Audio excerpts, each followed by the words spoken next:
That's our cue to begin. Welcome, everybody, to the November edition of the Do Tell Story Swap.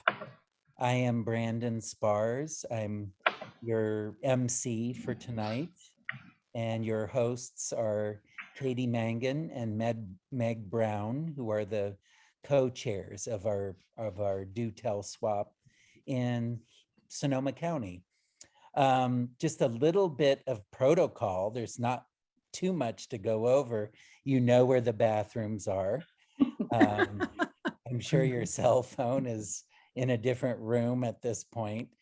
The one thing that we ask is if you're not telling or it's not during the social part of our swap, that you keep yourself muted. And I need to watch out for that too, because I have a very rambunctious German Shepherd who likes to sit right over here when I'm on Zoom. We have a really nice list of tellers for tonight, and I am actually kicking us off. Just a note as well, we'll have time for announcements later. So this is a story I'm working on. It's in progress, and I'm going to tell it for Telebration, and I'm sure we're going to have some announcements about Telebration later. But this is just the first part of the story, and you'll have to wait for the second part all the way until November 20. But it's a seasonal story, and it's about why at my house during the holidays, you might see a roast duck, you might see a roast turkey, certainly on Thanksgiving, you might even see a roast beef, but you will never, ever, ever, ever, ever, ever see a baked ham. This is the story of why I will never again eat a baked ham. When I was little, my brother was my best friend. I would be 5 years old. He was about 3. We always played in this meadow just below our house. And at 6:25 every night, rain or shine, my father would come out onto the porch and call us in, Brandon, Jonathan, supper time. And we would race in.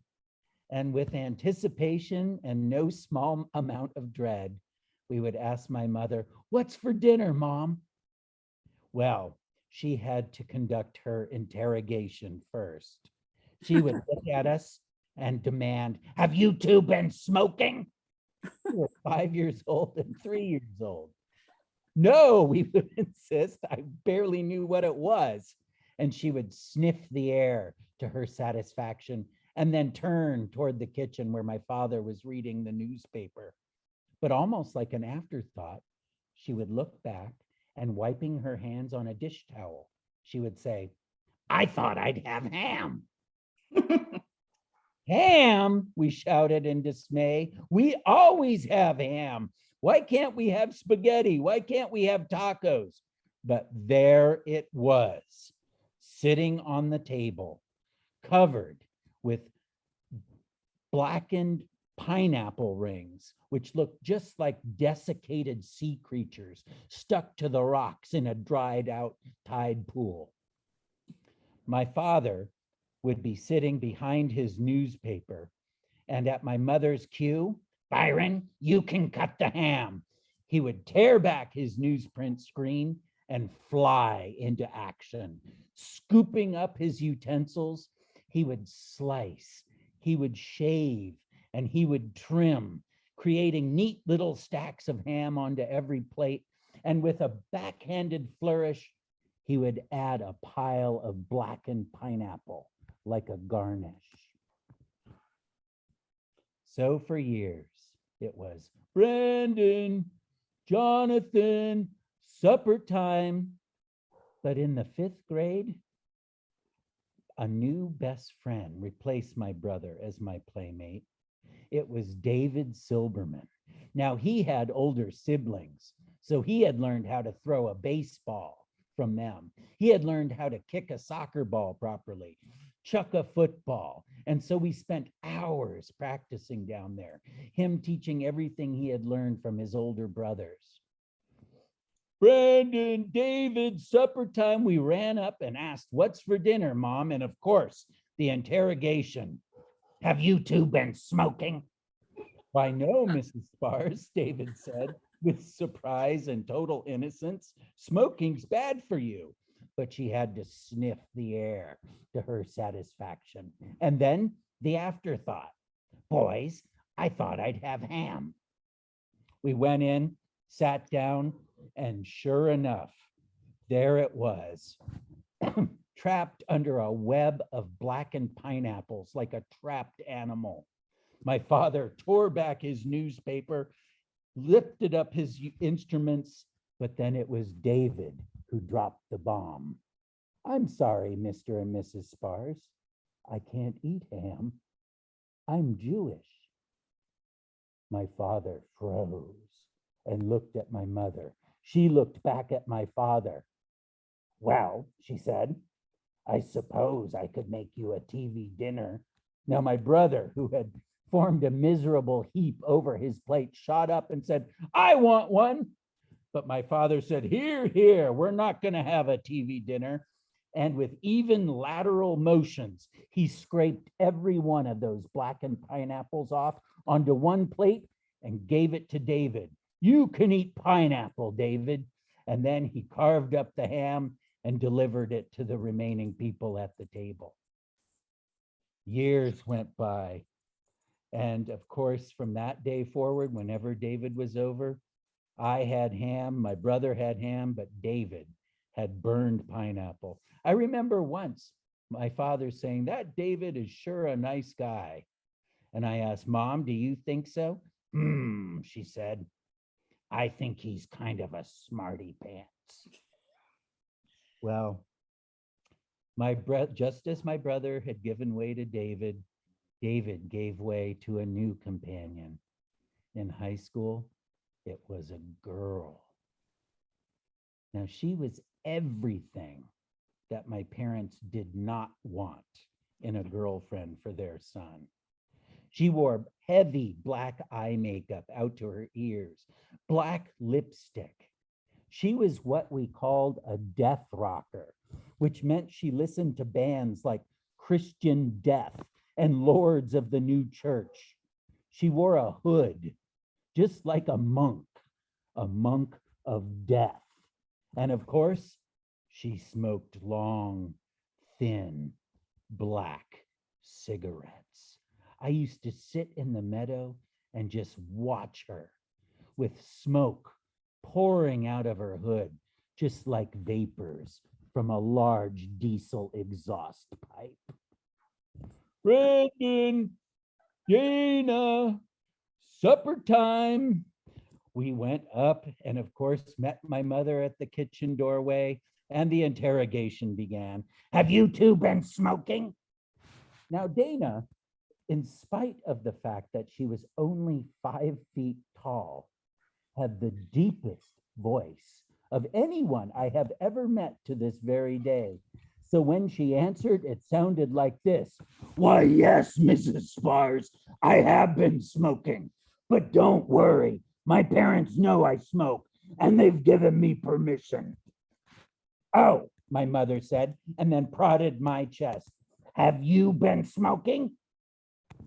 "No, don't worry, he hasn't. He's been a good boy." Of course, we didn't need to ask what was for dinner. My brother was in a miserable heap on his plate. My father tucked behind the screen of his newspaper, and there it sat, ticking in the hot pan, a ham. We all sat down, and it was Dana who dropped the bomb, my girlfriend, when she announced, "I'm sorry, Mr. and Mrs. Spars, I can't eat that ham. You see, I'm a vegetarian." At that moment, I was quite sure that I was in love. I'm going to end it for this time. That would be the last time my family would ever have ham, right there. And it's because of what was to follow. Well, once again, welcome to the Do Tell Swap. I know we have a really nice evening ahead of us, and I am going to be calling up the tellers one by one to our Do Tell Swap stage, this virtual one. And our next teller is one of the co-chairs of our organization. Please welcome to the Do Tell Swap stage, Meg Brown. Thank you, Brandon. Nice, always have a nice introduction. So in November, I always try to find a story that honors veterans because we have Veterans Day. I heard we can also call it Armistice Day these days, but today I'm calling it Veterans Day. And so my story will hopefully be on theme. My grandfather was born in England in 1886. Now, this was the height of the Victorian period. And, you know, Britain changed the world. It changed Britain. The Victorians changed the world, and they changed Britain as well. It was such an era of invention and innovation. And so many things changed our lives during that time. Now, my grandfather was raised by a very Victorian family, full of Victorian women in their dark dresses and proper manners. And they treated him, my grandfather, as a child with much privilege. He, you know, they would do his laundry, they would cook for him, and they would present every afternoon that tradition in English households, afternoon tea. And so that's how he grew up. Well, his father was a farmer, but my grandfather, whose name was Walter E. Best, he did not want to be a farmer. Unfortunately for him, a wealthy friend of the family sponsored him to go to a school for engineering when he was, you know, in his later primary years. And so he studied hard. He was a very smart man. He studied hard and he got his license for engineering. And then he went on to apprentice. And eventually, he said by the time he was 16, he was working as an engineer on a large merchant ship with many people beneath him. And so he built a career as a merchant marine, and he became chief engineer on several very big ships. And that's what he was doing when World War I broke out. Well, they needed their merchant marines. And my grandfather did not like the Navy. He did not like the British Navy. He felt that they did not treat their sailors well. And so he was working on an American ship at that time, and he decided to stay with the Americans and work through the war, supplying armaments and supplies to the troops in Europe during that time. So when the war was over, they offered him citizenship in the United States if he wanted to immigrate, which he did. He felt he would have many more opportunities in America than in Britain. So he was a very active, you know, working on his career as a chief engineer on large cargo ships going across the North Atlantic during the 20s. After the crash and during the Depression, he did not have a job. But finally, when things began to pick up again, he decided to renew his license as an engineer for the ships, only to discover that the steam engines that he was so expert with had been replaced by diesel engines. So he actually had to study up, learn all about diesel engines. And once again, he began to work as a chief engineer on large ships. Primarily, he was working in America on the White Star Line. Okay, so But then World War II began. And as you know, America did not want to get into the war, and Roosevelt was really struggling with this. And they developed the Lend-Lease program, where America sent many, many ships full of armaments, tanks, airplanes, and food supplies over to the European allies to fight Nazi Germany. And my grandfather made many trips back and forth across the North Atlantic on these large ships as the chief engineer. Now, the chief engineer was only one step below the captain. The captain's responsibility was to get the ship from one port to the other port to do the route. But he couldn't do that without the chief engineer, because the chief engineer kept those engines running. And so the ship that my grandfather was on, they had a quite a contentious relationship, competitive, who was, most important. And that was the situation on the ship. Well, one morning, just after breakfast, it had dawned very bright, very clear, and the ocean was quite calm. And the sailors started into their morning routine when suddenly there was a huge, huge thud, bang, and the ship shuddered and it listed, and the alarms went off, blaring, evacuate, evacuate, evacuate. And all of the sailors rushed to the lifeboats. They winched them down onto the ocean, climbing down the ropes. Everyone got into the lifeboats, and each lifeboat had one of the officers as the leader of their particular boat. They went paddled out away from the ship so that when the ship sunk, they would not get sucked down with the ship. So they were lying out in the ocean. Now, they were part of a convoy, but none of the other ships were hit, because it seems that there was just one German submarine out there that had shot this torpedo off. And the what is it? The convoys, sorry, the convoys did not stop. They kept going. If someone was hit, they kept going. And pretty soon, the men in the lifeboats found themselves all alone out in the North Atlantic. So the men sat in the boats. They must have been terrified because they realized there was no rescue coming for them. The ship was out there, going to sink, and they were all alone. And I can just imagine how they felt. Well, the hours went by and the hours went by. Nothing was happening. And it got to be late afternoon. And my grandfather, well, he was used to his own ways. And finally, he spoke up and he said, "Men, we are going back to the ship. I must have my tea."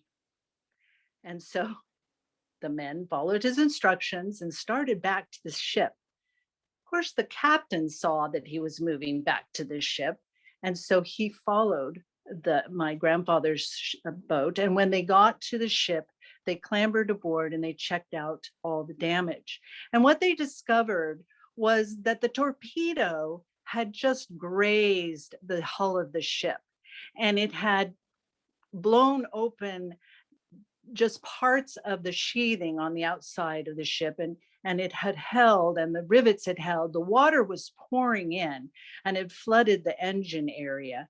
But the sailors got busy and they were able to repair the hull and the breach in the hull, and they were able to pump out the water. And this allowed my grandfather to work on the engines. And after some time, a couple of days, he was finally able to get the engines running again. And so they slowly made their way all by themselves across the rest of the North Atlantic to Liverpool, to the docks in Liverpool.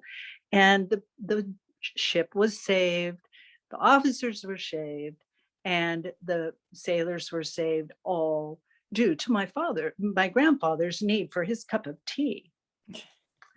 So I thought this was such a wonderful and kind of funny story too. And I looked up, what was the Merchant Marine all about back in World War II? And I apologize, I am going to just look at my notes here because there are some statistics. And the Merchant Marine in World War II was very, very important.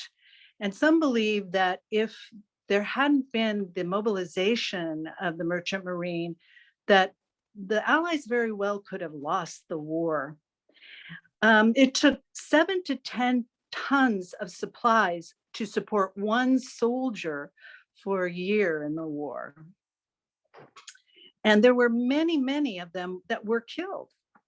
Some say that the total killed was estimated at 9,300. They don't know quite, what the actual statistic was, but there were about 8,300 mariners who were killed at sea, 12,000 wounded, of whom at least 1,100 died from their wounds, and 663 men and women who were taken prisoner.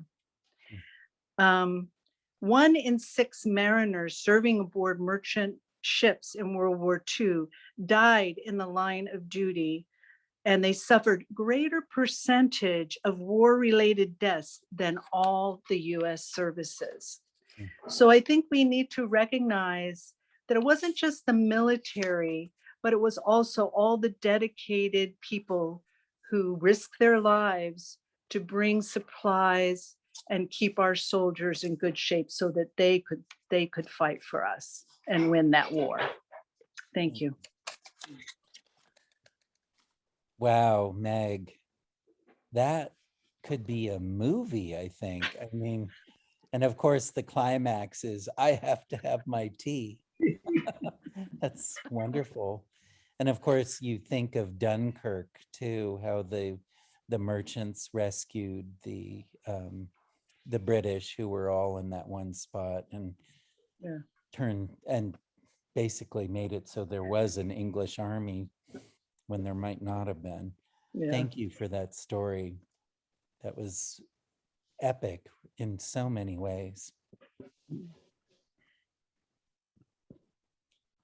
And oh boy, next to the Do Tell stage, we have one of the original founders of the Do Tell Swap.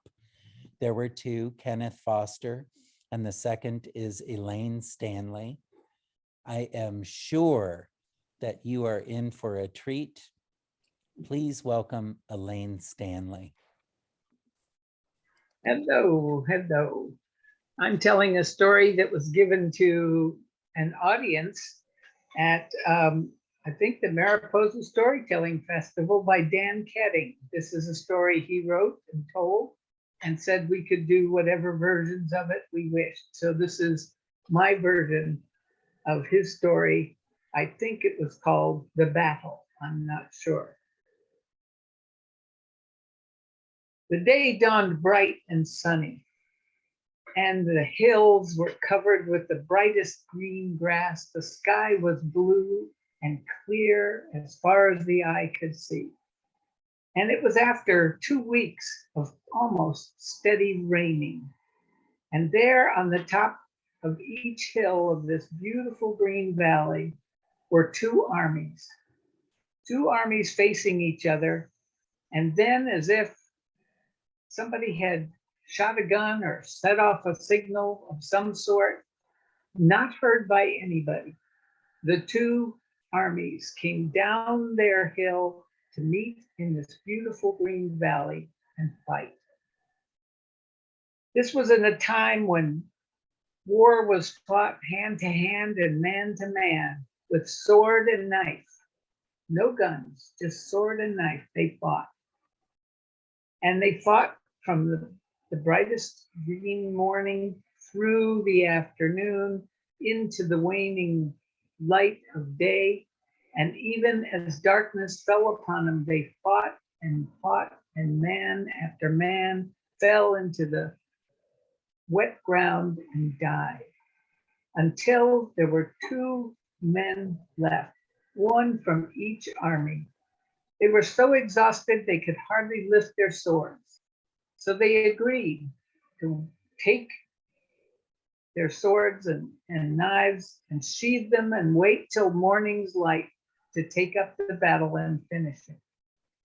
And so exhausted from constant fighting, they fell back into the mud, and there they lay silently under the blackest sky, sprinkled with stars that looked like diamonds. They lay there in silence after the agreement made, and just caught their breath, let their weary bodies sink into the dampness of the mud as they listened of the night sounds of frogs and little bugs and things. And as they lay there, one man began to talk. He said, "I have a son at home. He wants to grow up to be just like me. He follows me around when I'm home." And then they were silent. Then the other soldier spoke up. He said, "I have a daughter. She smiles just like her mother.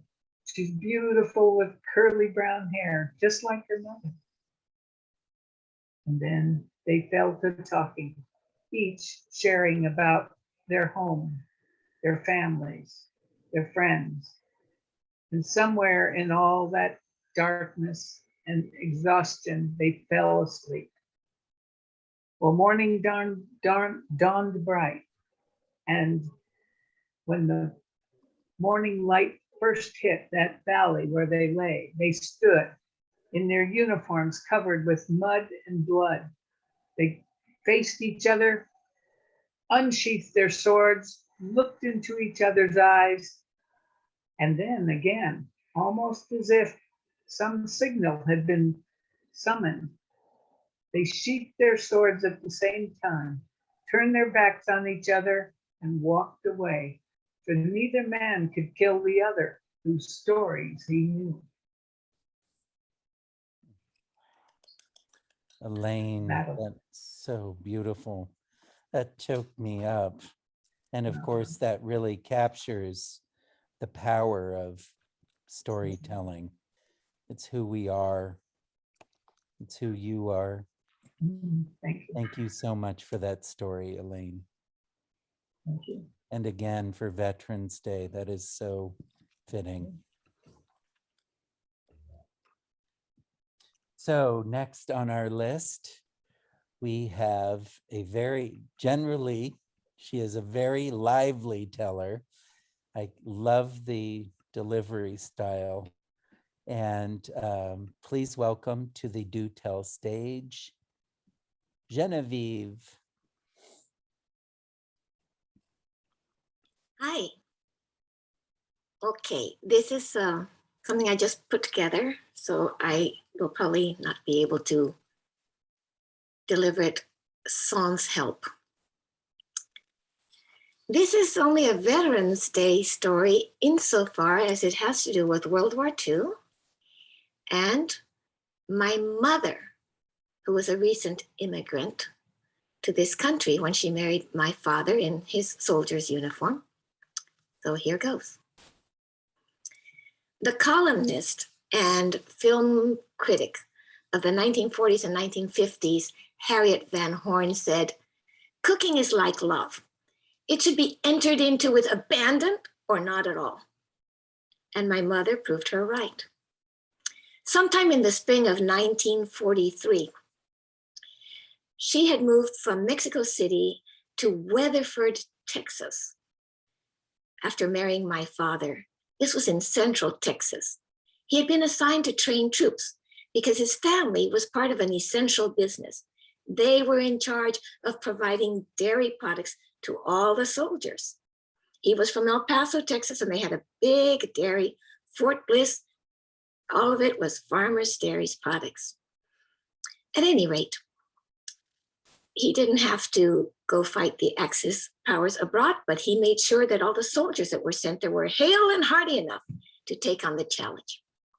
Months passed quickly, and soon my mother found herself facing the American holidays, wanting to integrate herself and then her little daughter, who at that point was just a toddler, a newborn practically, into the traditions of this country.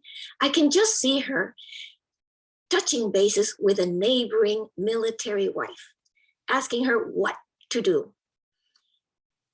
She correctly presumed that this holiday didn't have anything to do with tamales sabrosos or some chocolate caliente to a froth with a molinillo, with the spices coming out of chilies and cinnamon and vanilla and sugar.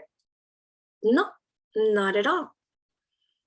The army wife must have regaled her with stories of turkey and all the trimmings, cranberries, yams, pumpkin pie, and stuffing. Stuffing? My mom had a little dictionary she'd refer to. Spanish, English. Stuffing. Oh, relleno. No, but this couldn't be chiles poblanos rellenos with the melted queso chihuahua covered with a spicy salsa. No, this had to be something muy americano. My mom pressed her neighbor for a recipe and used her book to prepare herself to the trip to the HEB grocery store to look up the items she didn't recognize. Celery, apio, onion, cebolla, croutons, pan tostado. The makings of the poultry seasoning, parsley, sage, rosemary, thyme, perejil, salvia, romero, tomillo. And what's this? Sausage, sausage, salchicha, salchicha. Salchicha. Let me mention here that my profession is to be an interpreter. And one of the cardinal rules is to remember that words may have more than one meaning. And you have to be sure that you know what you're dealing with. Different words mean different things to different people. Keep that in mind as I continue with my mom's cooking story. She proudly cobbled together a fine Thanksgiving repast, and my father, a gentleman to the core, complimented her on her efforts with nary a word about any of the dishes that she served, particularly not the stuffing. Mamanita, as she ultimately came to be known, was generous with her recipes and wouldn't hesitate to share the ingredients of her relleno. But if anybody had read her recipe before tasting it, they would have stayed away from Thanksgiving dinner. But in doing so, they would have missed out on how love can turn a lack of experience and wild invention into tradition. The stuffing, you see, was far from the crunchy, tasty, turkey fat saturated dish associated with its name. I, in fact, had to be trained into how to make a proper turkey stuffing by my own husband, who was born in Nebraska and knew what that should taste like. My mother's was more of a glob-colored, beigey, pinky with these little red cubes in it and some celery, and it was made with white bread, and it was all kind of soaked into the chicken broth. She stirred and stirred and stirred, added some diced almonds in it. It stuck together, and it stuck on the spoon, and it stayed on the plate until you pried it off with a knife or a spoon.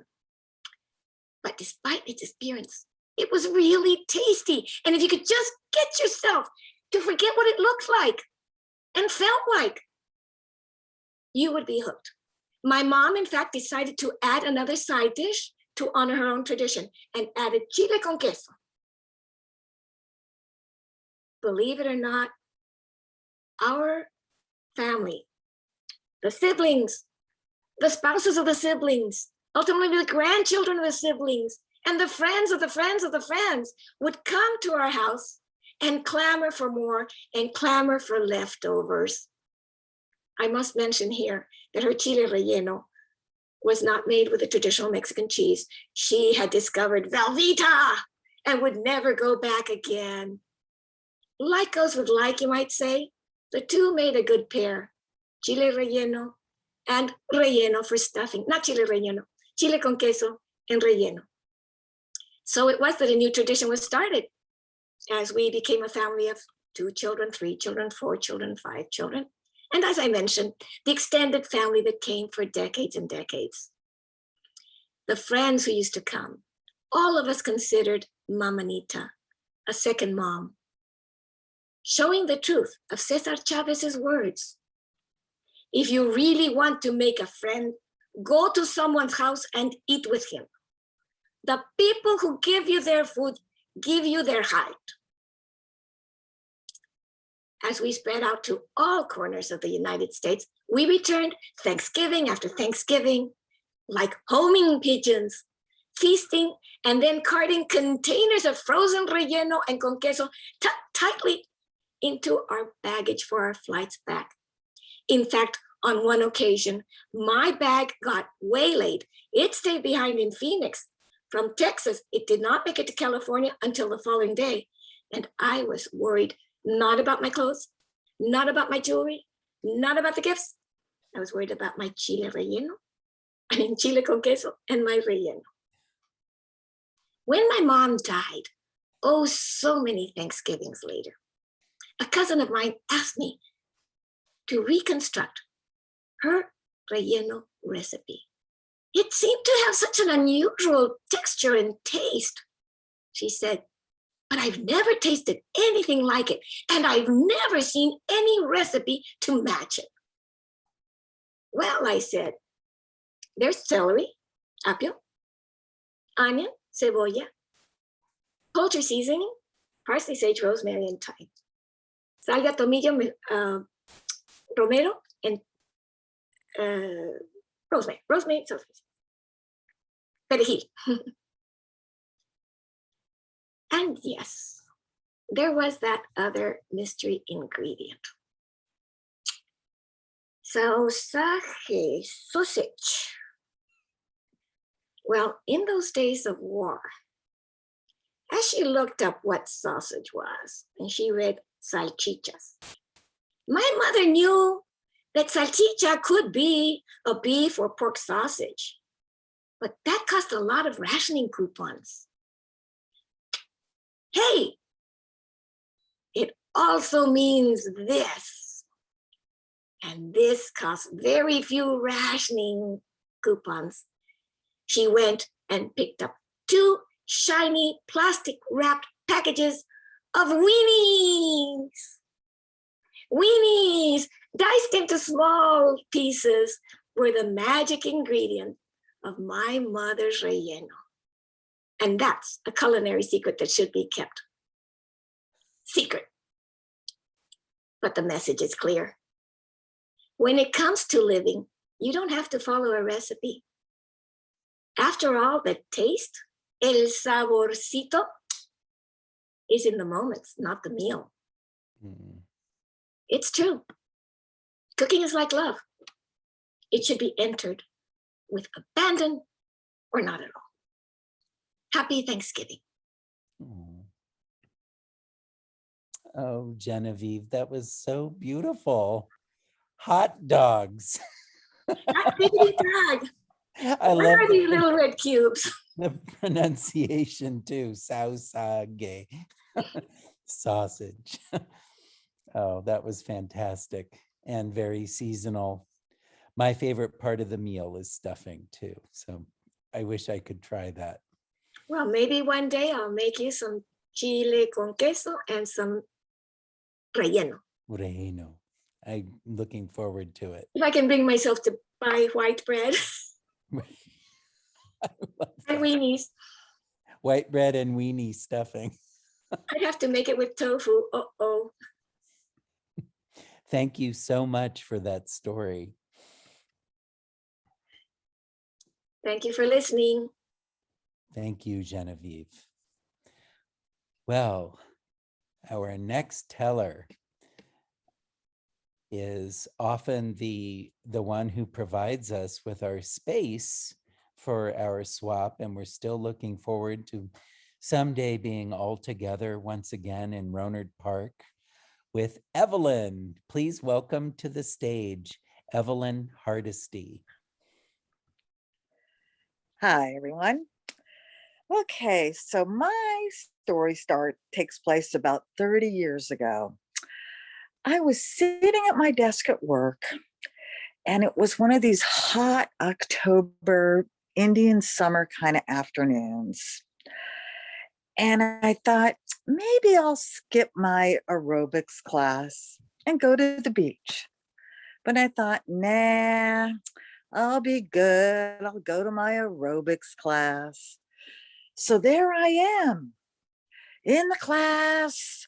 The music's playing. There was this song that had this line about a cold-hearted snake, and the teacher's yelling, "Go for the burn, go for the burn." And so we're moving and dancing and jumping. And then all of a sudden, the music stops, the lights go out, and I feel like instead of standing on a floor, the floor is like a big skateboard.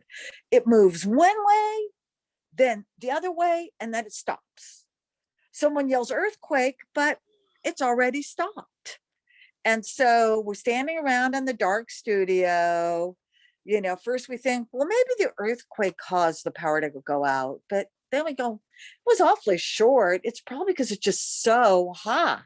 It's probably one of those brownouts. And we waited to see, is the lights going to come back on? But after about 15 minutes, we gave up. I got in my car and I drove up 48th Avenue, which is in the outer sunset of San Francisco, because that's where I lived. So I park, go up the stairs to my apartment. I open the front door and I'm in shock. It looks like a bomb went off in there. Bookcases all over, dumped over on the floor. There's crashed dishes in the kitchen. And so after about a minute, shock goes to like anger. I'm like, what kind of shoddy construction is this apartment building? I mean, we just had this little earthquake. Yeah, it was intense, but it was really short. And now my apartment's in total chaos. So I thought, I'm going to call that landlord and give him a piece of my mind. Well, just as I got to the phone, it was ringing. It's our friend Dave in Hawaii. He goes, thank God you're all right. I'm like, what? He goes, I turned on the World Series, and instead of the World Series, I'm looking at the Bay Bridge. It's collapsed. There was a major earthquake in San Francisco. And I'm stunned. Suddenly it all makes sense. Looking around, seeing how everything on anything that could had fallen or crashed or broken. And then of course, over the next few days, everyone, my husband, my son, everybody had harrowing stories of the horrible earthquake, but me. I felt like I'd almost been transported to another universe. But it wasn't that. Really, this is a story about how sometimes luck means you do something like win the lottery. Another time, luck means that you happen to be at the right place at the right time to miss what could have been a really unfortunate catastrophe. And although this isn't a story about veterans, one of the reasons I actually told this story is because, of course, October 17th is the anniversary of the big quake. And last October 17th, a lot of my Facebook friends were recounting their stories once again. And I had to say, well, what I've learned is if you don't want to feel a major earthquake, go to an aerobics class and jump around. Thanks.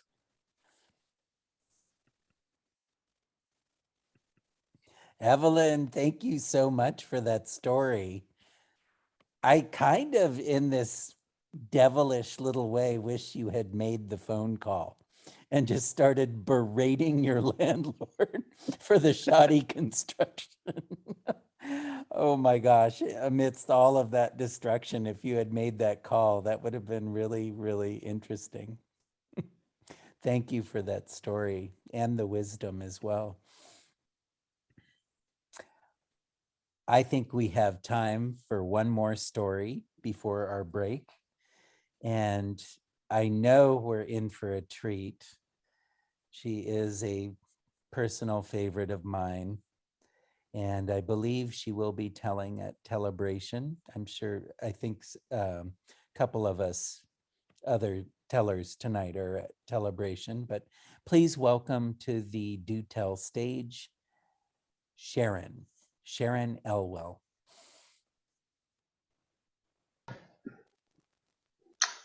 Can you hear me? I'm not telling a Telebration, but I kind of hate to tell this story because it's not anything to do with veterans or with Thanksgiving, but it's just a little story I like. And there are many versions of this. I'm sure anyone who's been listening to stories for a while has heard this more than once, but I love this story because it's about an Ethiopian stepmother. And she is an extremely unhappy person. And the thing that's making her unhappy is the thing that makes so many of us unhappy at different times in our lives, a teenager. And she's the second wife of a widower who's raising a teenage boy by himself. And she wants very much for this boy to, if he can't love her or like her, at least learn to tolerate her and accept her into his family. And so she does everything that she can think of. She learns his favorite dishes and she cooks them for him with what Genevieve would call abandon, but he won't eat it if she cooked it. And she weaves beautiful fabrics and makes him a wonderful robe, but he won't wear it because she made it.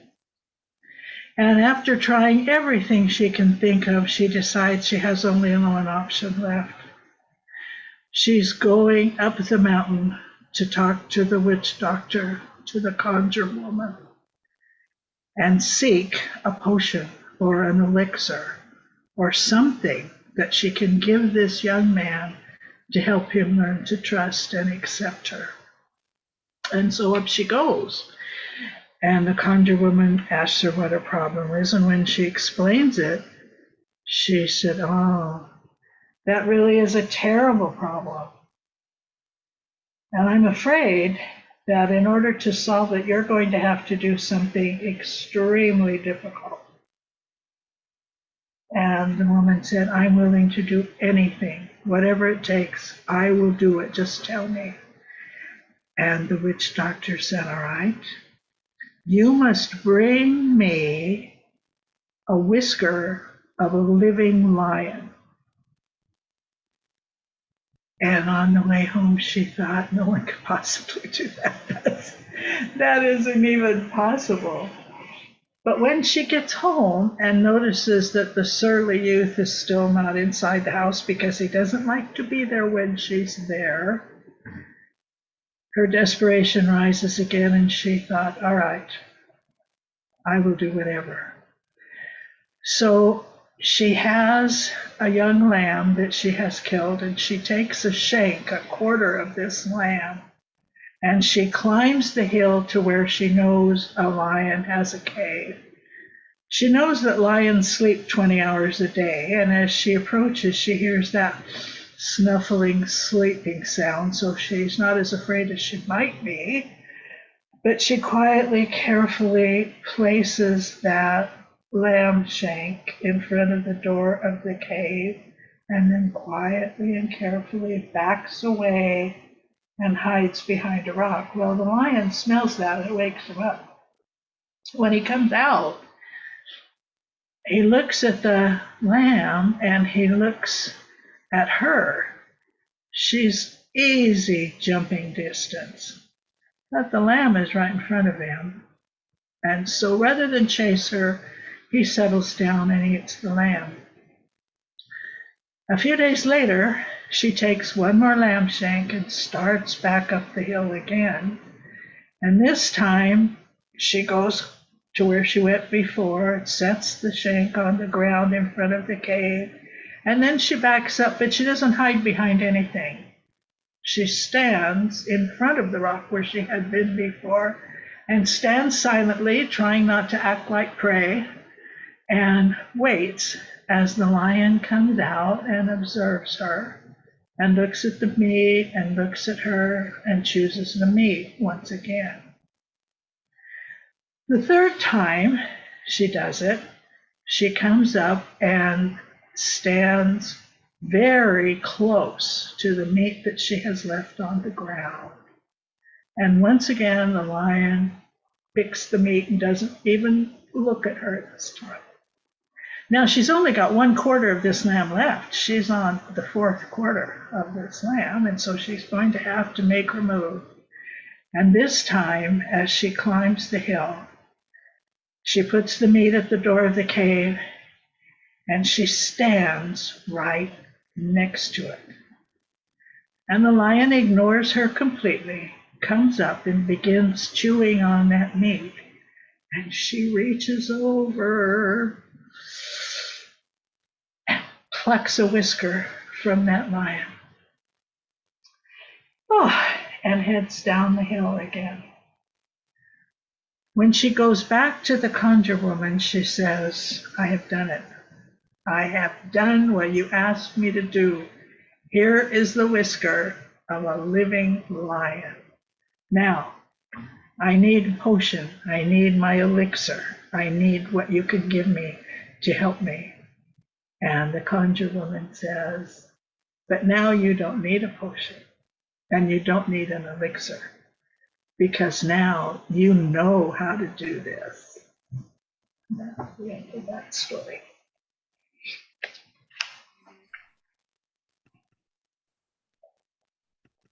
Oh, Sharon, that was remarkable. I think I heard a version of that. Yeah, there are dozens of versions of that story. I've just- read at least 3 of them. Yeah. Yeah. This is kind of a scaled down one, but Mhm. That was fantastic. And I love that she cooked with abandon. I hope she kept that up. Thank you for that story. And of course, it's timeless. It has the wisdom of Thanksgiving, of Veterans Day, the Loma Prieta anniversary, everything is there. So don't worry about it not being timely. It was timeless. Thank you so much, Sharon. I'm sorry. I thought you were going to be a teller at Telebration. no, I'm going to be an MC. Oh, okay. So I'm I very knew you were excited. doing Yes. something. Okay. I'm observing you so I can learn how to do this. Right. Well, thank you for your story, Sharon. I think we've reached a good point to take a 5-minute break, and you can do whatever you want during these 5 minutes. You can leave your camera on and chat with people, put it on gallery view, which is up in the right-hand corner, and then you see everybody. I'm going to quickly pour myself a cup of tea, so I'll have my camera off briefly, but in about 5 minutes, we will rejoin for announcements and introductions. So I'll see you all in 5. Think about if you want to tell a story. We'll probably have time for a couple more tellers. We have 2 tellers left. They each have 10-minute stories, I think. Oh, So, Brandon, excuse me. yes. I'm sorry, I forgot to put Deb down. I think, Deb, you want to tell a story, don't you? But it's not 10 minutes. No, no. It's okay. more like a 2-minute if you Oh, need a perfect. 2-minute. That's Okay, good. so maybe 3. she could be the next teller. And then Yes. we'll do Ed and myself if that Very works out. good. And anyone else who's interested, just let Katie know and she'll put you on the list. All right, everybody, let's take 5. We'll start back up at about 8:05, right in there. I will pause the recording.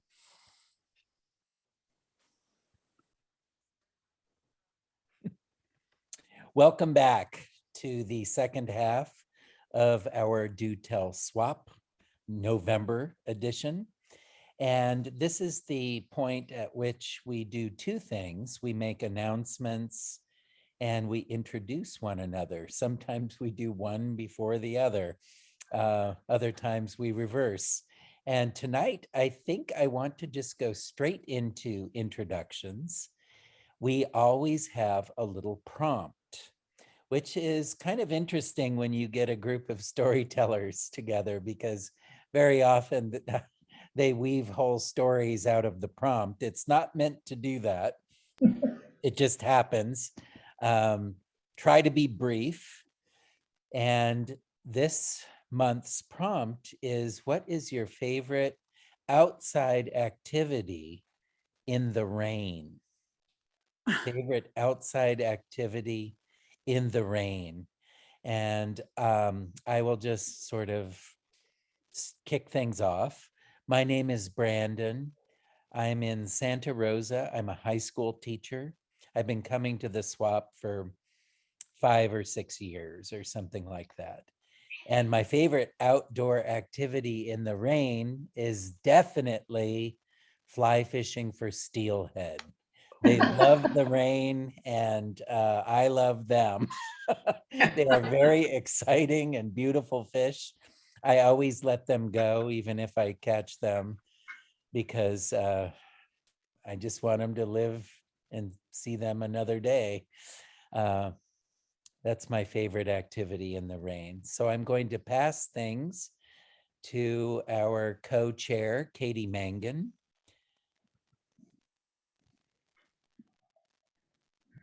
Hi, I'm Katie Mangan.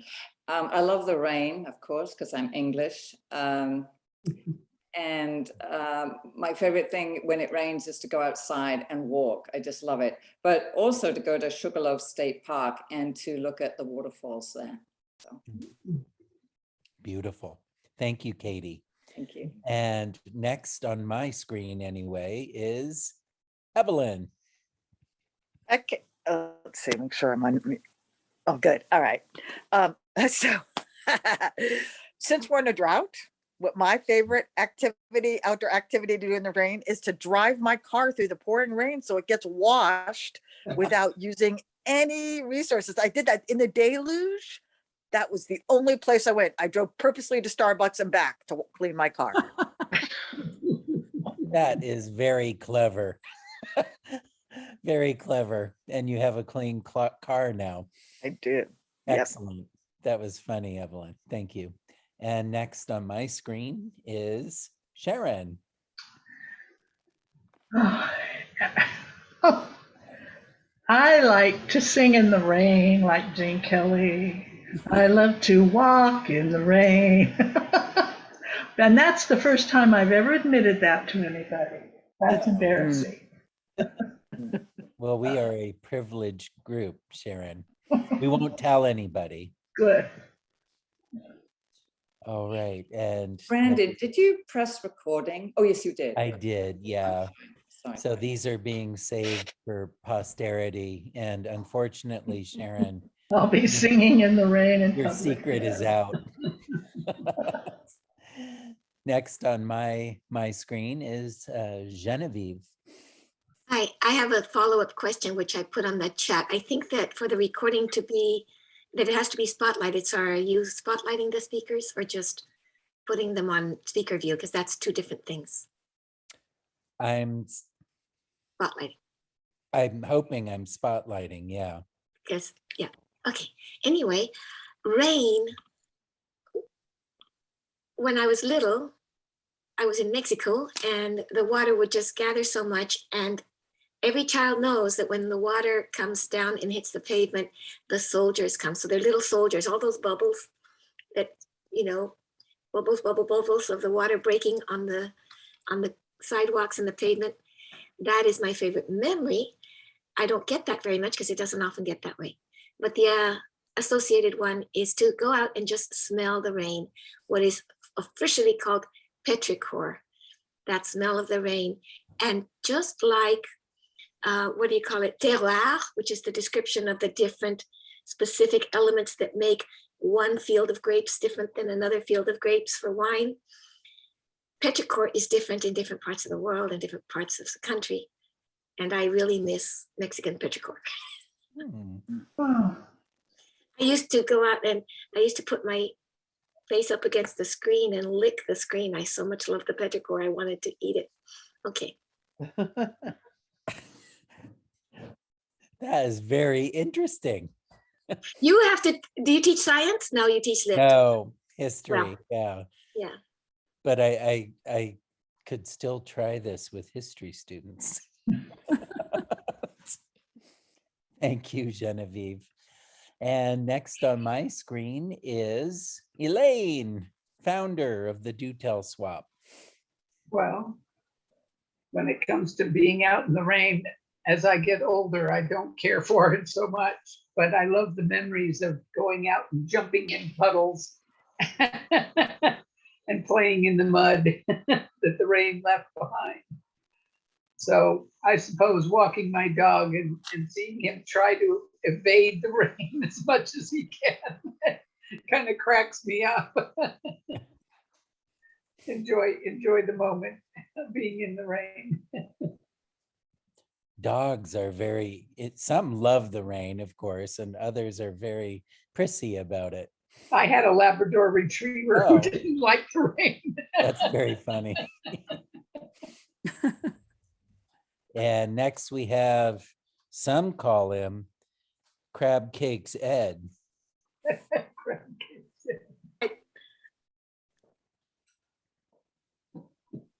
Okay. Got it. So my favorite rain activities are to walk in the redwood forest or any forest, and when I'm in the tropics, swimming naked in the ocean. Ed, I think I may have seen you in Indonesia. My granddaughter would say, what you saw was an egg floating around in the water. Oh, right. And next we have Ellie Shiva. Hi, my favorite activity to go and do in the rain, and I've only actually done it once or twice, is to have a nice cozy tent, not a big one, one of those that's sort of one person can actually put it up, and have it put up before the rain and sit in it with all the door and the windows rolled up and just groove about the beautiful sights and the smells and the feeling of comfy, being warm. I bet there's some really nice pattering sounds on your tent. Oh yeah, I used to do it in Mendocino a lot. I used to go up every year and camp. So now tell me, Ellie Shiva, do you ever lick the tent? oh, but I found two frogs had crawled sideways on the outside of it once. I took a picture. Maybe they were after that. Yeah. And here is David. Oh, there we go. Can you hear me? Yes. Hi, it's my first time listening to the group. I was invited here by my Aunt Marion. I'm currently trying to learn how to put stories together, so it's good to hear people tell them. My favorite thing to do in the rain is, it's like some of the others, I like to hike forests and coastal trails in the rain with some rain gear on. There tend to not be a lot of people out there, so I get nature all to myself. So that's it. The woods are so beautiful in the rain. especially. And thank you, David. Here we have Vina. Well, I was going to say hiking with Katie in the rain. We had a great time. One time we got caught in the rain and we were so proud of ourselves for enjoying it. But my favorite thing to do in the rain is to be at Orr Hot Springs. So you're good and warm from being in the hot tub. And they in the old days, they used to have these cement borders to a kind of a shallow outdoor hot tub, you know, a big one, lots of people. And so you could roll out and lie down on these cement sidebars of that hot tub, I'm calling it, but it's not what we think of as a modern hot tub. And the woods is on one side of you and the hot tub is on the other in the building. And it's just so nice to have that rain falling on your body that's already pre-warmed from being in the hot tub. So that's kind of a wonderful recollection that I have from way back. That sounds very cozy, Vina. It's lovely. Just like having a cup of tea in the rain. But in this case, you're in the tea. Right. And next we have Vicky. Sorry, I caught you mid-sip there. Fine. I think my favorite thing is I get the dog, and she and I are great walking buddies in the rain. The first, maybe block or two, I'm cold and miserable, and her ears are down, and she looks like she's going to the guillotine. But we walk for hour, 2 hours till we're drenched, totally, completely drenched. I mean, like squishy shoes and water dripping off your nose. But I am having a ball, totally, completely drenched. And the dog is jumping in the puddles. And I just love going for walks in the neighborhoods and smelling the pine needles and the earth and a little bit of wood smoke. And it's just, and of course, the main thing is that I'm not going to work. So I'm not going to be sitting around in wet clothes at work. I go home and get warm again. But it's just the freedom of getting completely, totally abandoned, sopping wet. There's something so nice about the smell of wood smoke in the rain. I guess one of the things is we're safe from being a wildfire, and the smoke isn't threatening. Yeah. So next we have Gay. Hi, Gay. Well, I like to go for walks. And if it's raining or not, I just go anyway. But I do wear rain gear and stuff. But I just like being out in wherever, if it's raining or not, just being outside walking around. It's a very big pleasure. Yeah, thank you, Gay. And here is the other co-chair, Meg. I'm Meg Brown. I live in Forestville. My favorite activity in the rain is being under an umbrella. But I have to say that you've inspired me to remember something special about being in the rain one time. We had just moved to California, to a small town in the valley, and I think I was lonely and kind of romantic at being a junior in high school. I was probably a little romantic too, because I loved the song Candles in the Rain. And one time afternoon when it was raining, I took candles and placed them in the middle, like along the middle of the road. And I put little cups over them, clear cups, and lit them. And I had my candles in the rain. And I didn't even remember that until all you folks just shared your wonderful stories with me. And I thought about that. But yeah, I like to be under an umbrella. Thank you very much. Hey, Brandon, can I pass you to my mom? Yes. Okay. Of course. Oh, hi there, everybody. Oh, well, that really I don't. That was must say exciting. my favorite thing in the rain is when there's an earthquake and I'm in the house.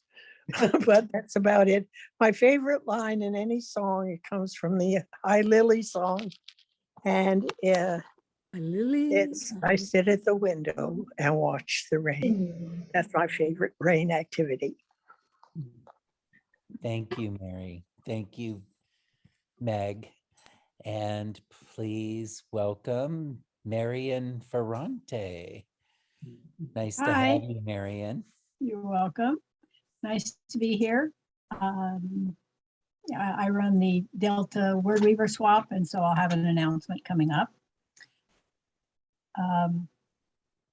Let's see, in the rain, I remember I was at the Russian River camping, and my girlfriend and her son and myself and my son, it was lightning and thunder and pouring down rain, and we got washed and flooded out of our tents in the middle of the night.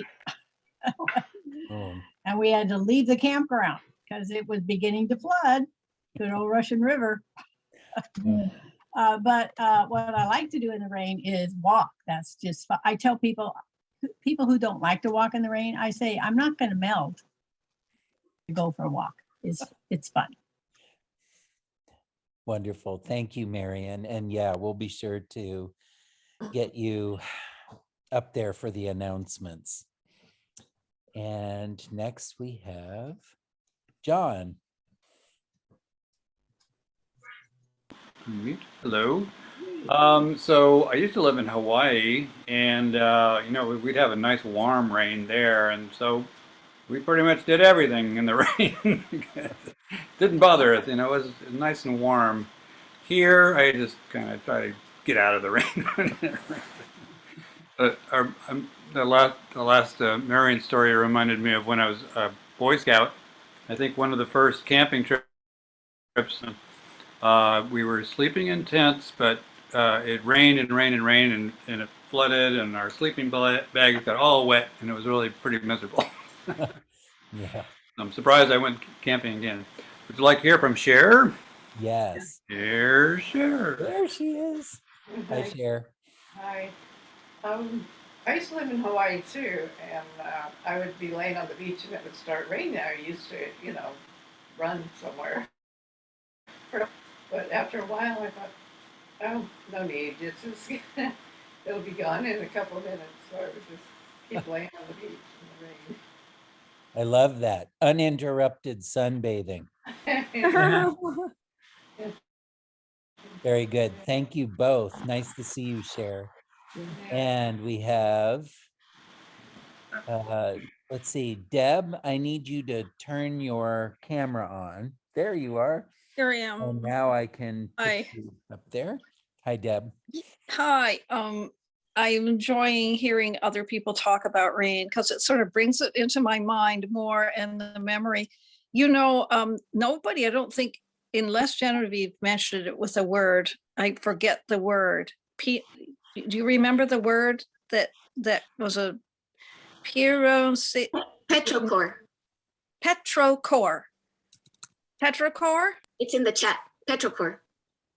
Petrocore. Okay, I'll look that up then to see exactly how you mean. But to me, it is a smell that I love about the rain. And I love smelling the earth. I love walking after the rain, but during the rain as well, because I feel like something happens on the land and it releases smells from all the dead leaves and the little things that have piled up and microorganisms and everything. So I really enjoy, I find that kind of healing to the mind to just walk and smell the land. And I like nowadays to be under the umbrella or a roof where I can hear the raindrops coming down. I just think it's music to hear raindrops coming down. Thank you. Thank you, Deb. I Now, put a link in if you want. so Okay. there's a link to Petra. Thanks. And the correct spelling, Petrichor. Oh, thank you. Thank you. I'd like to know that word. Katie, you might need to help me a little bit. I'm hoping I've covered just about everybody. Yes, I believe you have. Okay, Yeah. very good. And so what I would like to do is open the floor for announcements. And for that part of it, Genevieve, I am going to put it on gallery view for the recording, just because we don't always know who is going to be announcing. So if you have an announcement, you may unmute yourself now and start talking, and hopefully it will work out. Why don't we begin with Marian Ferrante, whom I know has an announcement. And also Meg will probably follow her. Very good. Thank Thank you, you. Katie. And Ed Lewis, I'm sure he has an announcement. Okay, Delta Word Weavers. We're pairing up once again. And I'm pairing up with John St. Clair, who paired with you last year. Inland Valley Storytellers. Oh, nice. So he reminded me that I was the one that saved your celebration. I went in there at the last minute after 7 anyway, and I opened you guys up. So yeah, that's right. You saved the day. I remember that. Was that a year yeah, I ago? saved it. Yeah, it was a year ago. Hmm. No. 2 years ago, maybe. Okay. It was a year ago. A year ago. We've only paired twice, last year and this year. I know. Time is crazy right now. Yeah. Okay, but Delta Word Weavers is this coming Sunday at 2:00, November 14th. And again, we're with Inland Valley Storytellers. So one of their tellers is Angela Lloyd, nationally known teller. John himself is a teller, and 2 other people. I'm sorry, I don't know them, so I don't know their names, but myself, oh, and he's an MC. I'm the MC for my 4 tellers. I don't know who you know. Eleanor Clement Glass is one, Sally Holzman, James Langdell, and Andre Lamont Wilson. Those are my 4 storytellers. And they're all very different. So I just come, and I know you'll enjoy it. So 2:00. Now the way to get to anybody's celebration, including your own, start on the computer and type Storytelling Association of California. It will take you to the home page. Right on the home page, on a left-hand menu is Celebration. Click on that and it goes right to a full list. They're all free. That's fabulous. Donations are optional. But click on, you got to do it. You must register. Everyone, you must register. That's to keep the Zoom bombers out, which we've experienced before. So it's not going to be your regular link. Like tonight, you went to your regular link. Don't do that for your own celebration. We all have special links for this, and you must register. And it's easy. When you're on that website, it'll click you into registration. So you got to sign up for them one at a time, and it's just worth it. So enjoy as many as you want. We have roadies. That means we have people who go to every single one, and we love them. So come to all of them. Thank you. Hope to see you on Sunday. Can I ask you, are they being recorded? If I can't make yours, can I see it later? Yes. All of them are highly likely to be recorded, yes. And there will be, as we say, each one gets on by 2 days later, they're on the site already. But let's say at the end of the November, they'll be under, Shags will make a category called Celebration. So I thought about that question, Brandon, that it may not be on the Do Tell Swap, our celebrations, and mine might not be in my Delta Word Weaver column. It might be for that month on the celebration category, I'm going to call it. So kind of check into that. Thank you so much, Marianne. That was a lot of great information. And that will probably make Meg's announcement a little easier, because I suspect Meg is going to be talking about celebration as well. Absolutely. We're really excited. I love this Zoom thing actually for Telebration because we do get to pair up with a group that we have never seen before. And it's just a wonderful experience. And we're going to be with the South Coast Storytellers Guild, which David is working with us on. Thank you so much, David, for doing that. Ours will be on Saturday, November 20th. It will start at 7 o'clock. We have 4 tellers from Do Tell and 4 tellers from South Coast. David, I believe you're the MC, is that correct? Is he there? I believe that David is the MC for the South Coast and Sharon will be our MC for this one.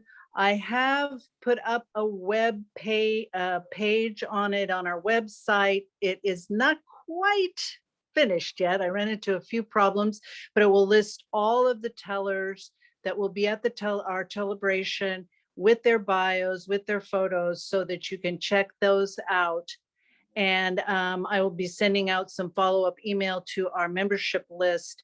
And I encourage everybody to let your friends, your family know what a wonderful thing this is to be able to listen to these high quality stories. It's just all, Telebration is an opportunity to hear wonderful storytellers who have polished their stories so that they're all just really perfect. And I just want to do a shout out to Marion. Thank you, Marion, for that tip, because I was having a hard time getting a live link to our Telebration. And I couldn't understand why that was giving me so much trouble. But now I realize that the registration is important. I was worried about the bombers. And so now I'm beginning to understand a little bit more about how SAC is helping us out with making Telebration really a successful thing and a safe space to go and listen to stories and tell stories. So I will make those adjustments so that the link actually leads them to the SAC Telebration page so that they can pick up our link for that. That's a real good tip. So looking forward to seeing everybody in about 2 weeks, telling more stories at Telebration. Great, thank you. John St. Clair knows how to, on the website he created for us, he's got us going directly to registration when it says sign up for Telebration. You can talk to John St. Clair, but okay, good tip. Thank you, make Marion. it for so your own members go directly too, to the registration. Okay, ask him. Okay, great, perfect. Thank you. Very good. Thank you, Meg. And I'm sure, well, some call him Eddie Spaghetti. He's probably got an announcement. Right, Eddie Spaghetti, the meatballs are ready. So I thank Miriam for starting this paired storytelling. The idea was to get Northern California and Southern California groups together and communicating. So she began this last year, and then I've taken it over this year. So as Miriam said, we have 5 groups, and you just, I know we're doing ours. The Sacramento Storytelling Guild is paired with the Storytellers of San Diego, and ours is on Sundays, November 21st from 3 to 5. And like everybody else, we did it with them last year also. We have 4 tellers, they have 4 tellers. We have an MC that introduces everyone.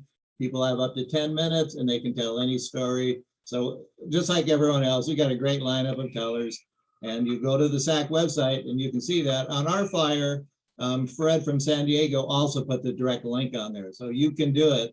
I don't know how to do it, but you can find out from Shags also to get it right on your flyer. Then they don't have to go to the Storytelling Association of California.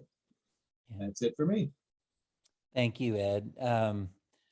I just think it's really nice what Marion has done and what Ed has done, bringing these swaps together. And Ed, you've also done a lot through your genre tales, which is really nice, where each of the swaps is represented and we're all together. And so that's been really nice too. Are there other announcements? We have about, wow, we're kind of getting into the night, aren't we? We're getting, closer to 9 o'clock. We have a few tellers lined up. I'd like to suggest that we move to our next storyteller, unless there's another pressing announcement. So let's see, please welcome. I'm going to actually, you are the right person, Ed.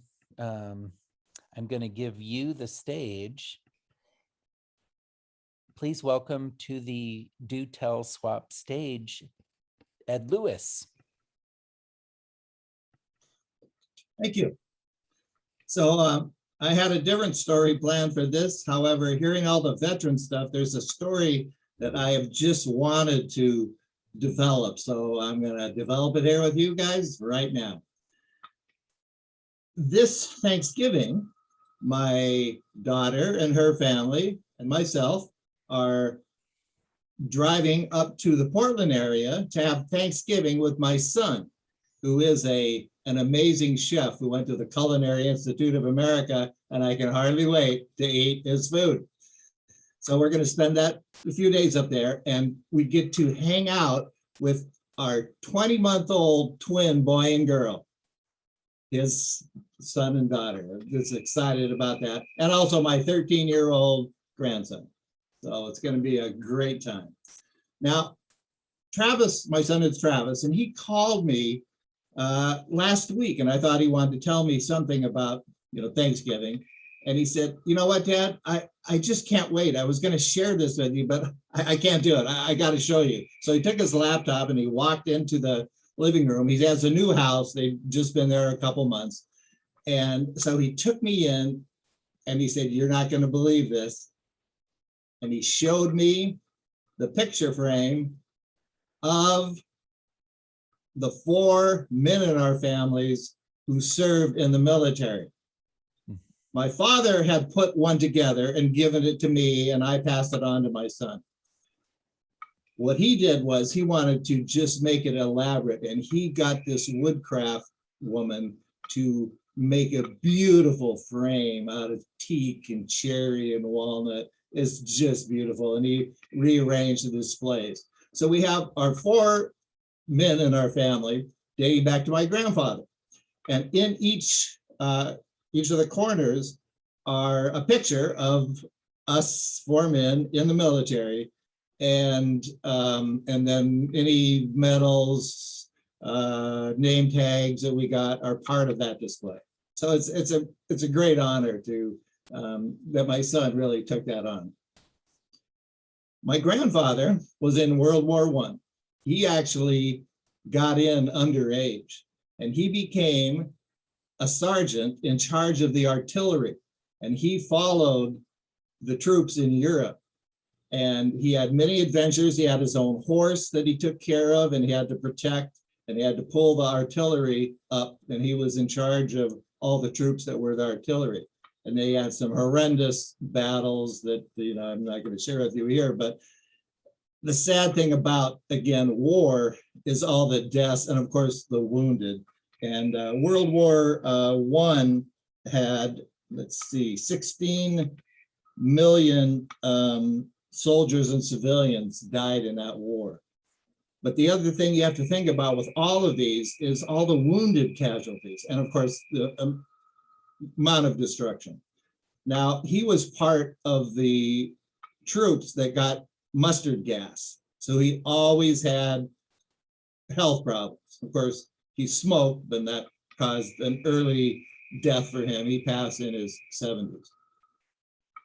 My father was drafted in World War II, and he decided that he wanted to go into the medical corps. So he went to some advanced training, and he joined the medical corps, and they flew to England, and they were there for 2 years, and my grandfather was born in London. So my father had a great time. The 2 years they were there just waiting for D-Day. When D-Day hit, the hospital corps followed right behind him. As soon as there was any open space for them to set up, I mean, they were set up out in the boats, but they would follow Patton all the way through Europe. And my father has some horrendous stories about all the people that he had to deal with because they had to do autopsies on the GIs. He always told me, especially when I started smoking in junior high school, he said, you know, we would cut open these GIs that had passed. They're 18, 19, 20 years old. The ones who smoked, their lungs were black. The ones who didn't, they were nice and pink. So don't smoke. That was always his message. He was also a photographer, and he took pictures all the way through. And they had to deal with German prisoners also. They had to provide medical care for them, take blood and treat them. And he said that was really interesting. And for some people, it's very challenging to treat the enemy. My son was joined the Army in 2003 during the Iraq War. And he became an infantry soldier as squad leader, and he was sent to Moselle for 1 year and then the March on Baghdad. And of course, one thing my father said, and his father had told him, you know, they were proud that you were in the service, but they were just full of fear wondering if you were ever going to come back.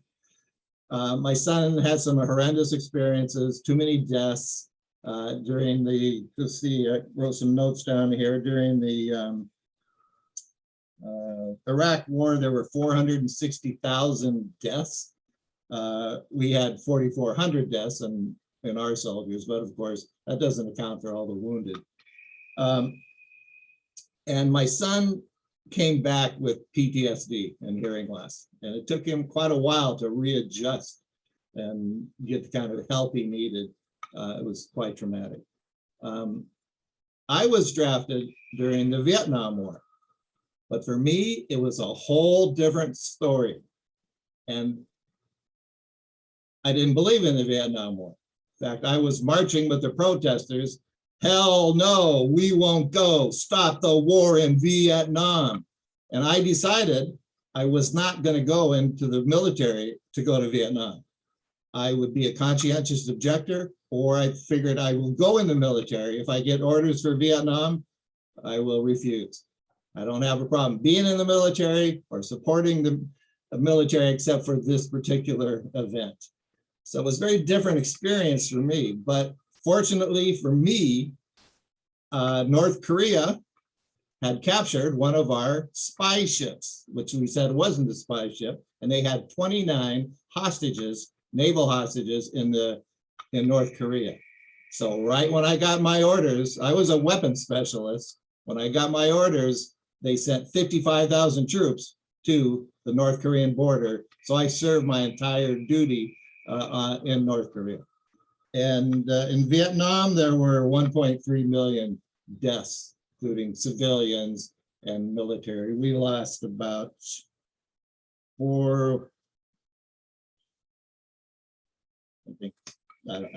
I forget that part.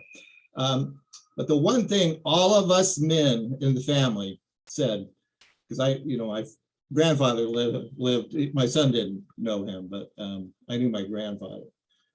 One of the most important things that happened for all of us in the military was that we developed deep friendships with other soldiers from all over the world, different walks of life, people we would never come into contact with.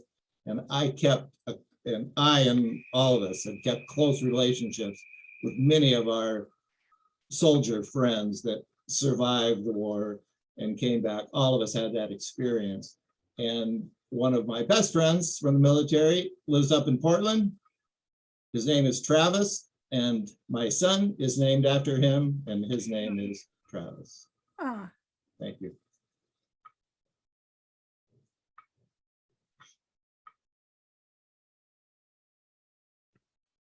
Thank you so much, Ed. And that was really good to learn about each of those wars and how many young people we lost in each of them. So I thank you for that. So I meant to actually go to Deb, because Katie had mentioned she had been left off the list. So let's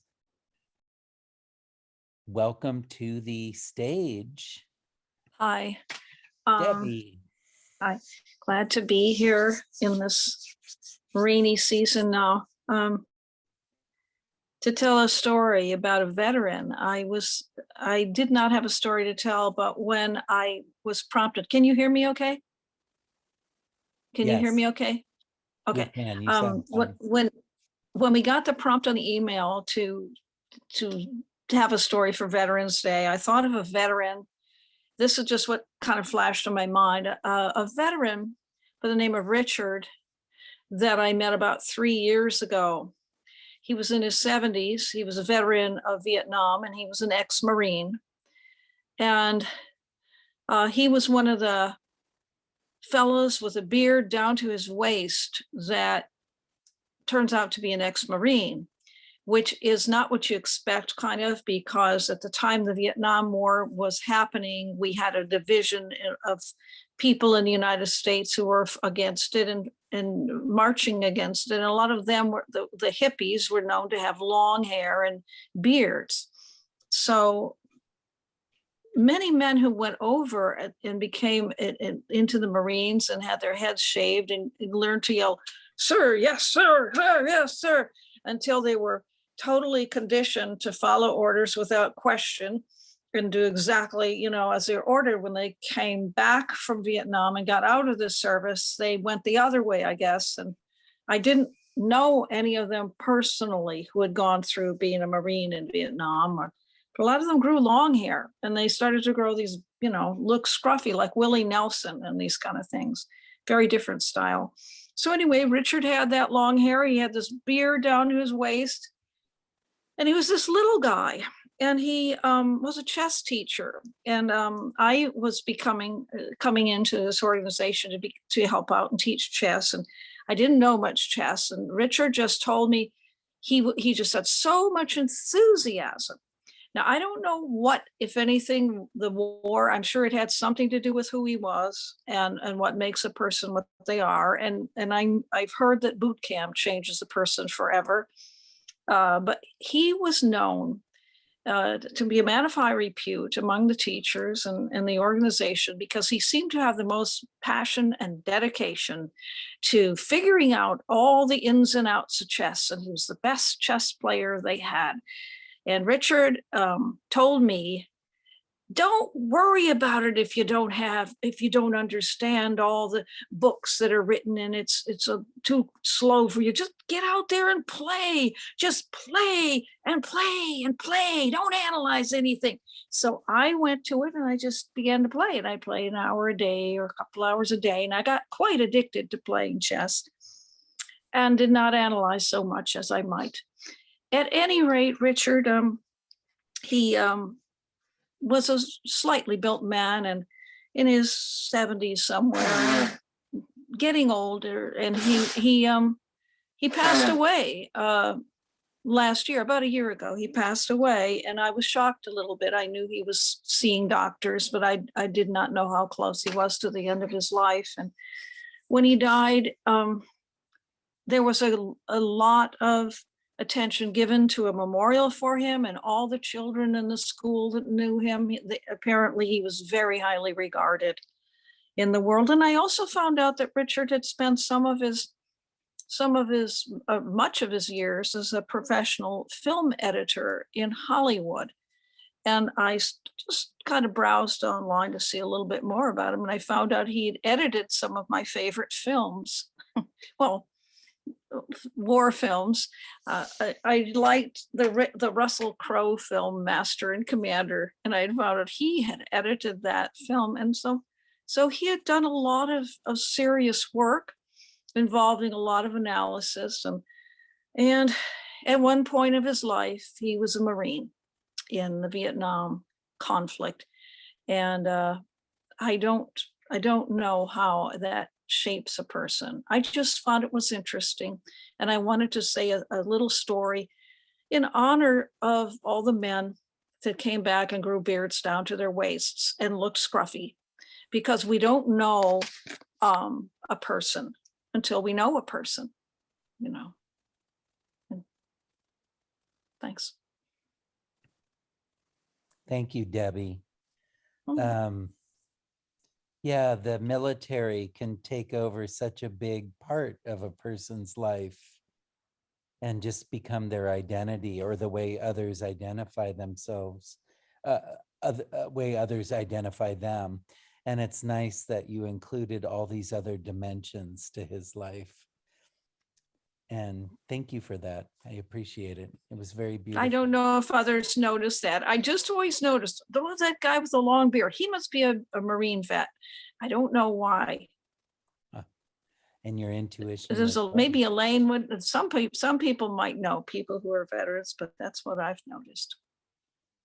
Thanks. Thank you. So we are approaching 9 o'clock. Katie, maybe you can give me some advice. We have 2 tellers who are signed up. One of them is you. And would you like to? I would love to tell. Good. And if you don't mind, it might just go a little over, but I think this is just a beautiful story, which I hope you will enjoy. Thank you. Eduardo was excited.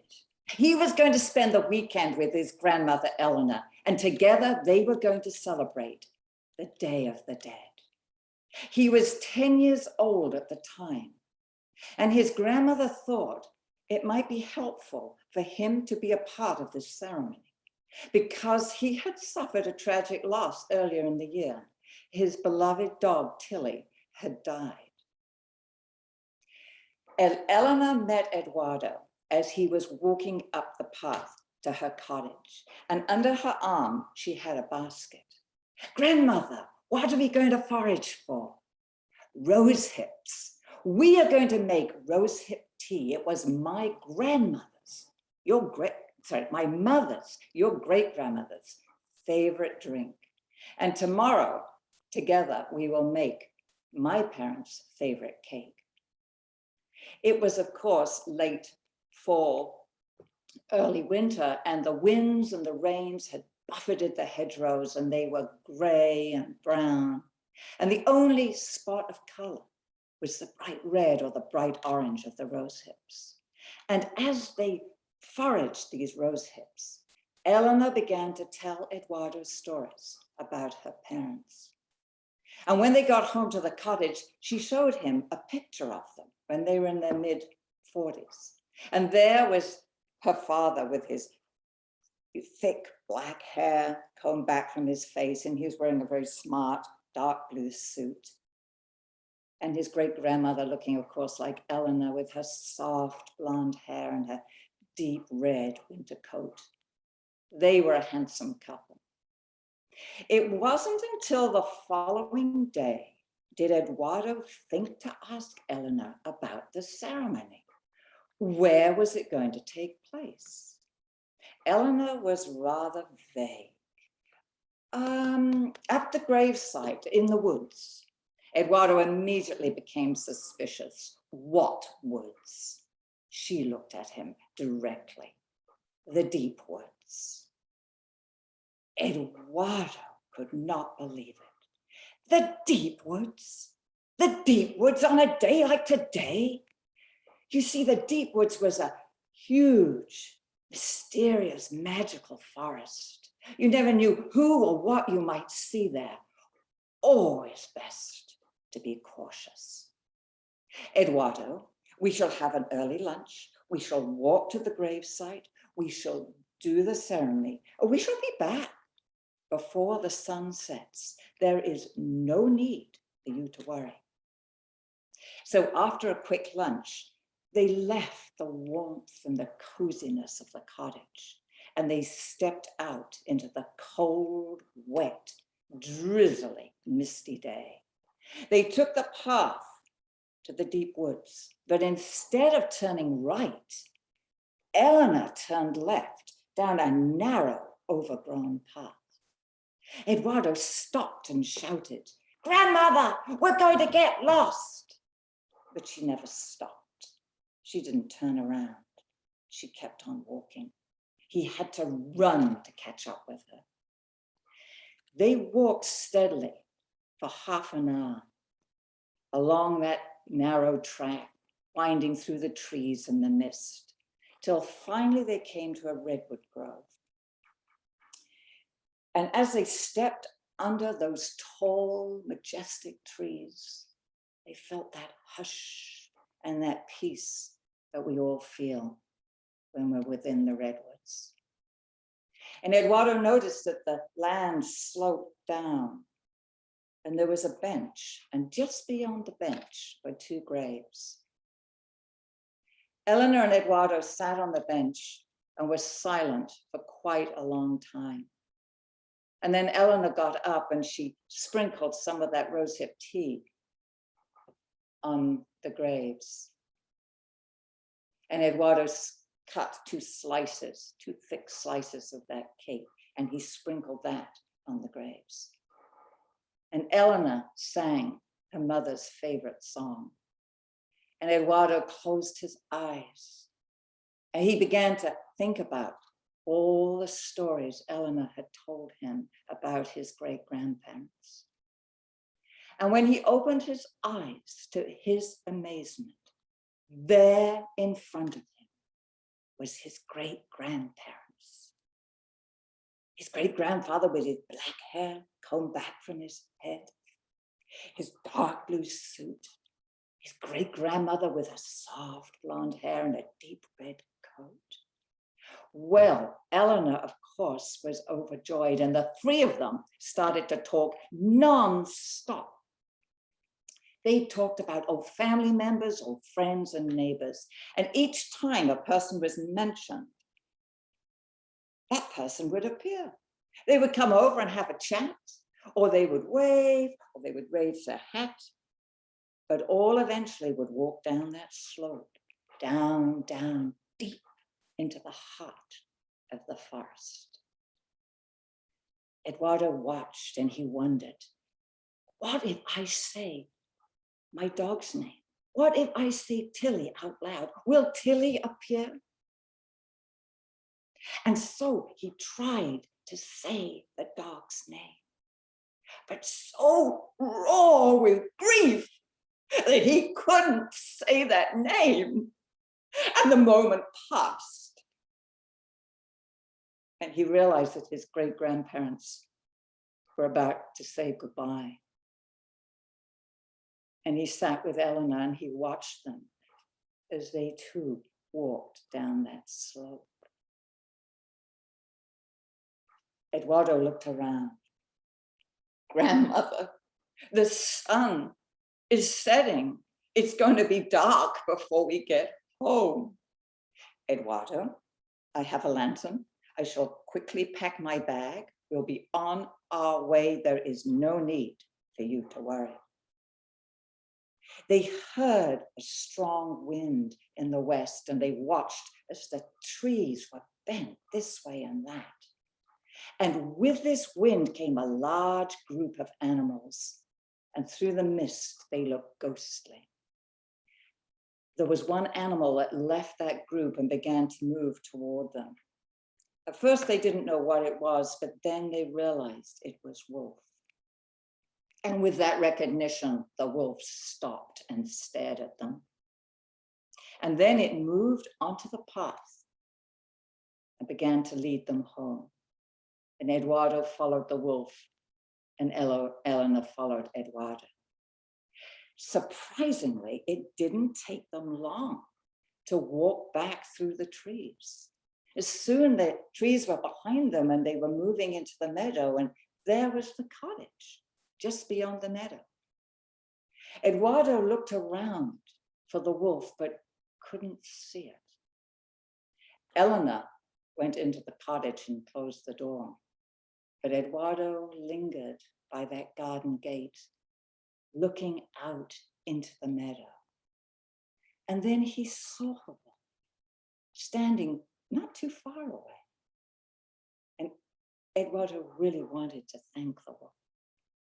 But then he noticed, standing beside the wolf was Tilly, his dog Tilly, looking just as she always looked, Oh, so happy and so well.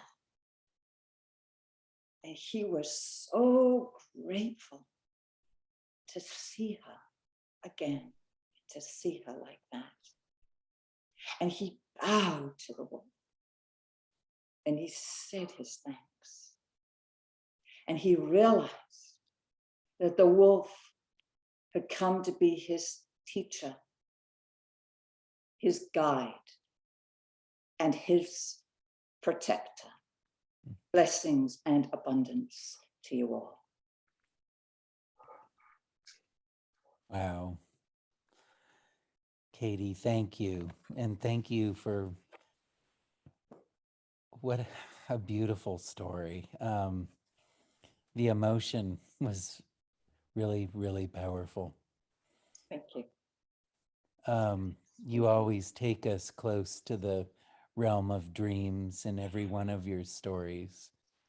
I always feel that, and it's very fitting that we end the evening with a story by you.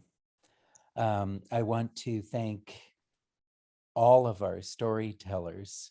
There are actually, for the first time on Zoom since I've been the MC, too many storytellers to spotlight. We've had 10 tellers tonight, if I'm not mistaken. Yes. Ellie Shiva, I'm sorry we didn't get to you, but you will be first on our list for December, certainly. But thank you, Meg, for the story about your grandfather, and Elaine for the beautiful story of two armies and two soldiers who shared their stories. Genevieve, Reino, stuffing, I will never forget that. And Evelyn for the aerobics lesson in the earthquake. And Sharon, the Ethiopian folk tale about a lion whisker. And of course, Ed, who took us on a tour of duty through many, many wars with many important numbers to remember. And Deb, the other sides of soldiers. It's not everything that they are, but you helped us see the wholeness of a veteran of the Vietnam War. And what a way to end. Thank you so much, Katie. I want to thank you all for coming and listening with your hearts. I think there's no better way to honor one another than to listen to their stories. And without people listening, it's not storytelling. We needed each and every one of our audience members tonight, as well as our tellers.